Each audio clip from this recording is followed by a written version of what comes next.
ఒకసారి ఆలోచించండి, మనం పడే కష్టాన్ని మనం అమ్ముకోగలిగే ఒక ఆస్తిగా మార్చగలిగితే ఎలా ఉంటుంది? భలే ఉంటుంది కదా!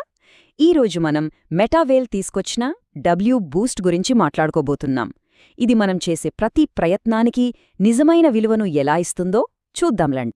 సాధారణంగా చాలా వ్యాపారాల్లో ఎలా ఉంటుందంటే, మన ప్రోగ్రెస్ అంతా ఆ సిస్టంలోనే లాక్ అయిపోతుంది. మనం దాన్ని బయటకు తీయలేం, అమ్మలేం. అక్కడితో అది సమాప్తం. కానీ డబ్ల్యూ బూస్ట్ ఏం చేస్తుందంటే, ఈ పద్ధతిని పూర్తిగా మార్చేస్తుంది. మన పురోగతిని మనమే సొంతం చేసుకునేలా, దాన్ని అమ్ముకోగలిగేలా చేస్తుంది. అసలు ఈ ఆలోచనే డబ్ల్యూ బూస్టుకు పునాది అన్నమాట. సో మొదటి భాగంలోకి వెళ్దాం. అసలు డబ్ల్యూ బూస్ట్ మన ప్రోగ్రెస్ని ఒక డిజిటల్ ఆస్తిగా ఎలా మారుస్తుందో చూద్దాం.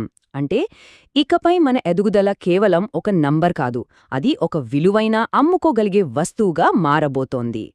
ఇక్కడ చూడండి, స్క్రీన్ మీద మనకు రెండు వేరువేరు ప్రపంచాలు కనిపిస్తున్నాయి. ఒకవైపు పాత పద్ధతి, అంటే మన ప్రగతి అంతా ఒక పెట్టెలో బంధించినట్టు. మరోవైపు డబ్ల్యూ బూస్ట్, ఇక్కడ మన ప్రగతి ఒక ఎన్ఎఫ్టీ ఆస్తిగా మారి స్వేచ్ఛ పొందుతుంది. దీని ప్రత్యేకతేంటంటే, దీన్ని బ్లాక్ చైన్పై చాలా పారదర్శకంగా అమ్మొచ్చు, కొనొచ్చు. సరే, బాగుందే. ఈ డిజిటల్ ఆస్తిని మనం సొంతం చేసుకోవటం ఎలా అనే ప్రశ్న వస్తుంది గదా! దానికోసమే పాస్పోర్ట్ ఎన్ఎఫ్టీని తీసుకొచ్చారు. సింపుల్గా చెప్పాలంటే, ఇది మన డిజిటల్ గుర్తింపు. మన ఆస్తులన్నింటికీ ఒక తాళం చెవులాంటిది. అసలు ఈ పాస్పోర్ట్ ఎన్ఎఫ్టీ అంటే ఏమిటంటే, డబ్ల్యూ బూస్ట్లో మన ఖాతాకు ఇదొక డిజిటల్ పాస్పోర్ట్ అన్నమాట. మన లెవెల్స్, మన ఆదాయం, మన మొత్తం ప్రోగ్రెస్ అంతా కూడా బ్లాక్ చైన్పై చాలా సురక్షితంగా, ఎవ్వరూ మార్చలేని విధంగా ఇందులో స్టోర్ అవుతుంది. ఈ పాస్పోర్ట్ ఎన్ఎఫ్టీలో ఉన్న ఫీచర్స్ నిజంగా చాలా బావున్నాయి. చూడండి, దీనికి ఎక్స్పైరీ డేట్ లేదు, రెన్యువల్ ఫీజ్ లాంటివి అస్సల్లేవు. ఒక్కసారి ఇది మన సొంతమైతే లైఫ్ లాంగ్ మనదే. మన స్ట్రాటజీకి తగ్గట్టుగా దీన్ని వాడుకోవచ్చు, లేదా అవసరమైతే మార్కెట్లో అమ్ముకోవచ్చు కూడా. దీన్నే కదా నిజమైన ఓనర్షిప్ అనేది. ఓకే, అంతా బాగానే ఉంది. మరి ఈ సిస్టమ్ ఆదాయాన్ని ఎలా జనరేట్ చేస్తుంది? దీని వెనక ఉన్న ఇంజన్ ఏంటి? అది ఎలా పనిచేస్తుంది? ఇప్పుడు చూద్దాం. ముఖ్యంగా లెవెల్స్ మరియు ఆటోమేషన్ ఫీచర్లు మన గ్రోత్ను ఎలా పెంచుతాయో తెలుసుకుందాం.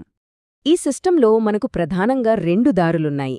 ఒకటి బేసిక్, రెండోది ప్రో. బేసిక్ లెవెల్స్ ఒక స్ప్రింట్ రేస్ లాంటివి అనుకోండి. తక్కువ ఖర్చుతో చాలా వేగంగా ముందుకు వెళ్లొచ్చు.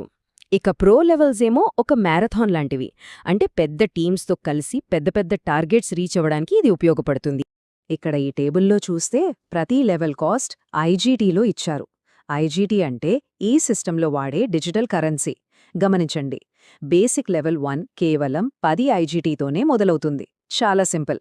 కానీ అదే ప్రో లెవెల్ 10కి వెళ్లేసరికి ఖర్చు ఏకంగా 27,000 ఐజీటీకి పెరుగుతుంది. సో గ్రోత్ పొటెన్షియల్ కూడా అదే రేంజ్లో ఉంటుంది. చూశారుగా, ఈ సిస్టంలోకి ఎంట్రీ అవ్వడం ఎంత ఈజీయో. మొదటి లెవెల్ కాస్ట్ కేవలం 10 ఐజీటీ, అంటే చాలా తక్కువ పెట్టుబడితో ఎవరైనా సరే తమ జర్నీని ఇక్కడ స్టార్ట్ చేయొచ్చు. అయితే అస్సలైన మ్యాజిక్ ఇక్కడే ఉంది. మనం పెట్టింది కేవలం 10 ఐజీటీ కదా, కానీ మొదటి లెవెల్లో ఒక సైకిల్ పూర్తి చేస్తే, అంటే మన కింద కొన్ని స్లాట్స్ నిండినప్పుడు మనకు ఏకంగా 102 ఐజీటీ వరకు సంపాదించే అవకాశం ఉంది. అంటే ఆలోచించండి, దాదాపు 10 రెట్ల కంటే ఎక్కువ లాభం. వావ్! ఈ సిస్టమ్ను నడిపించేవి రెండు స్మార్ట్ ఫీచర్లు. మొదటిది ఆటో రీఇన్వెస్ట్, అంటే ఒక లెవెల్లో సైకిల్ పూర్తవ్వగానే అదే లెవెల్ మళ్లీ యాక్టివేట్ అయిపోతుంది. దీనివల్ల మన ఆదాయం ఆగకుండా వస్తూనే ఉంటుంది. ఇక రెండోది ఆటో అప్గ్రేడ్. ఒక లెవెల్ నుండి వచ్చిన డబ్బుతో నెక్స్ట్ హయ్యర్ లెవెల్ ఆటోమేటిక్గా ఓపెన్ అవుతుంది. ఇది మన గ్రోత్ని ఇంకా స్పీడ్ చేస్తుంది. సరే, ఇప్పుడు మనం ఆస్తులు క్రియేట్ చేశాం, లెవెల్స్ పెంచుకున్నాం. మరి వాటిని నిజమైన డబ్బుగా మార్చుకోవడం ఎలా? ఏ బిజినెస్కైనా సరైన ఎగ్జిట్ స్ట్రాటజీ చాలా చాలా ముఖ్యం. డబ్ల్యూ బూస్ట్ దీన్ని ఎంత తెలివిగా డిజైన్ చేసిందో ఇప్పుడు చూద్దాం. ఇక్కడొక చాలా ముఖ్యమైన రోల్ ఉంది. మనం సంపాదించిన ఐజీటీని డైరెక్ట్గా డబ్బుగా మార్చుకోలేం. మరి ఏం చేయాలి? మన ఎన్ఎఫ్టీ ఆస్తులను, అంటే మన లెవెల్స్ని మార్కెట్లో అమ్మాలి. అలా అమ్మినప్పుడు మనకు సిఈఎస్ వస్తుంది. ఈ సిఈఎస్ అనేది మెటావేల్ వల్ల స్టేబుల్ కాయిన్. దీన్ని మనం చాలా సులభంగా క్యాష్గా మార్చుకోవచ్చు.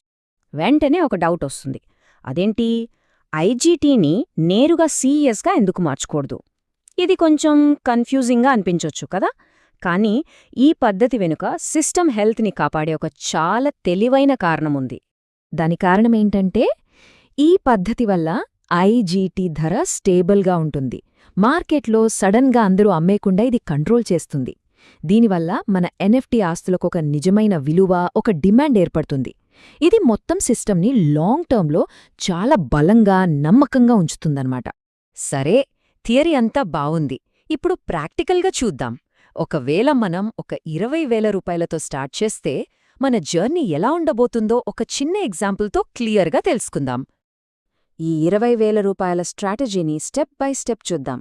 ఫస్ట్ స్టెప్ 20,000 రూపాయలతో స్టార్ట్ చేయడం.